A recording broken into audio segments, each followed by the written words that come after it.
everyone, Emily here from Team Retro. In today's video, I'm going to be highlighting 5 retro games that have been given the remake or remaster treatment. So, stay tuned.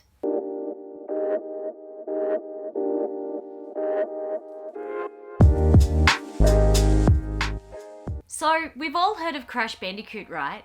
Well, there have been a ton of games in the series that have been released over the years, but one that's had the remake treatment that we feel stands out is Crash Team Racing. The original was released in 1999, and this is one I remember playing at a friend's house on Friday nights. Now with the release of CTR in 2019, I can relive those memories. Crash Team Racing Nitro Fueled is a fantastic remake of the original, which sees you playing as one of several characters from the series. New to the remake is online multiplayer and the ability to choose your kart plus customize it. Available on Switch, PlayStation and Xbox, this faithful to the original remake definitely earned its place in this video. Up for number 2 is a very popular game by Atlas called Catherine. Now I never owned a copy of this game on the Xbox 360 or PS3 back in the day, but fast forward to the PS4, I picked up a copy. I wasn't disappointed at playing Catherine for the very first time. In fact, I wish I played it sooner.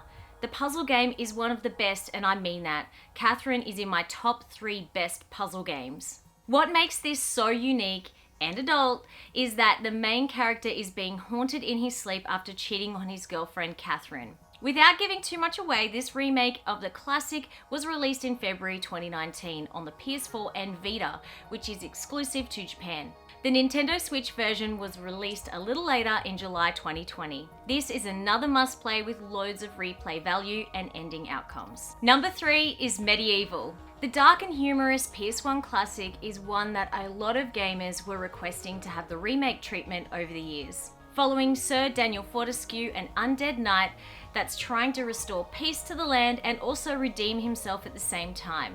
This game was inspired by Tim Burton's Nightmare Before Christmas, and the art style remains timeless. This platformer was insanely hard for me as a kid, and I didn't own it. I used to rent it from Blockbuster. I love those memories, but there are certain stages that I could just never get past.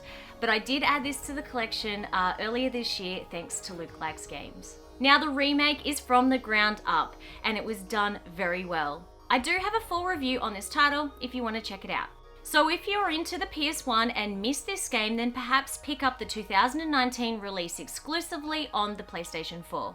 I've been able to find a physical copy of this on sale recently, and it's worthwhile adding this to your must-plays. The classic Game Boy game, developed and published by Nintendo in 1993, is none other than Link's Awakening. One of the most popular out of the series for Zelda fans, the beautiful game was well and truly upgraded from black and white to such a beautiful remake. Nintendo really did a wonderful job with this one. Released for the Nintendo Switch September 2019, the classic has one of the greatest art style directions I've played and seen in years. The game takes place on remote Koholint Island that Link has found himself washed up on after a storm. Much like the other Zelda games, you are free to roam and search dungeons, solve puzzles, and save the day, or in this case, also escape the island. For retro enthusiasts, don't overlook this Nintendo exclusive. Lastly, one of the greatest remakes of a game from the PS1 era is Resident Evil 2.